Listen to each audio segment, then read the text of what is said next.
ce que je dis là-dedans. Il y a beaucoup d'immigrés qui sont là, qui n'osent même pas aller en vacances parce qu'il faut économiser pour le billet, économiser pour les cadeaux, pour tout le clan. Ces gens-là, quand ils n'osent plus partir en vacances, ils ne sont plus en liberté. Ils sont pris en otage par un système traditionnel qui fait d'eux des esclaves, qui produisent pour entretenir des gens qui vivent psychologiquement mieux qu'eux. Donc, à un moment donné, il faut aussi que l'immigré soit conscient qu'il est devenu un instrument d'une tradition qui est falsifiée, qui est modernisée pour devenir profiteuse et capitaliste. Cette tradition qui était sociale et humaine, elle se tourne vers le capitalisme. Donc on profite de l'autre pour mieux garder le peu de choses qu'on a. L'immigré ne doit pas accepter ça. Il ne faut pas mentir aux nôtres. C'est à nous les immigrés d'enlever le mensonge des immigrés pour l'apparence. C'est confortable d'arriver au pays, de faire comme si on roulait en Jaguar en Europe et avec un jet privé, alors qu'on était simplement boy ou femme de ménage ou quelqu'un qui souffre dans un travail très très dur et mal payé. À un moment donné, il faut oser dire au pays, chacun lutte sous tous les cieux. C'est pareil. C'est pas parce qu'on est en Europe qu'on a tout à distribuer comme ça.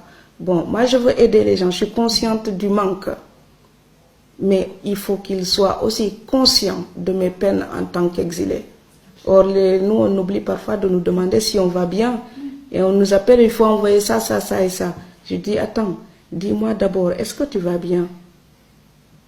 Puisque tu ne peux rien me donner, donne-moi un peu d'amour. Après, tu pourras demander matériellement. Mais nous, si on n'a pas besoin de leur aide matérielle pour vivre, on a besoin de leur soutien psychologique.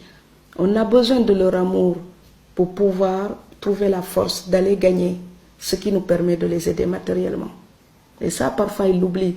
Donc, ils n'oublient pas nos devoirs vis-à-vis d'eux, mais ils oublient que nous aussi, on pourrait attendre quelque chose d'eux. Il y a l'égoïsme du pauvre. On a tendance à l'excuser tout le temps. Mais le pauvre, il pense toujours qu'il n'y a que lui qui est malheureux sur terre. C'est terrifiant. C'est pour ça que je dis, le tiers-monde ne peut voir les plaies de l'Occident. Les siennes l'aveugle.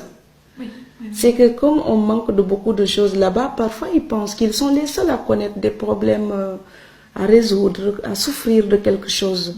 Non, les gens peuvent être très riches et très malheureux, et l'Occident est très riche et parfois très malheureuse.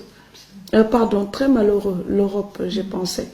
Et donc, ce décalage entre l'immigré et la famille se joue là. C'est qu'ils pensent comme l'immigré est censé vivre mieux, il est forcément bien dans sa peau.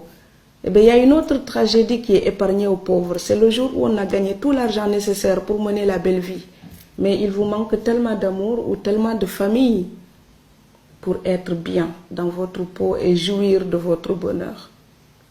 Et ça, les pauvres, ils ne pensent pas ça. Ils pensent juste à ce qui leur manque. C'est peut-être une chance d'ailleurs.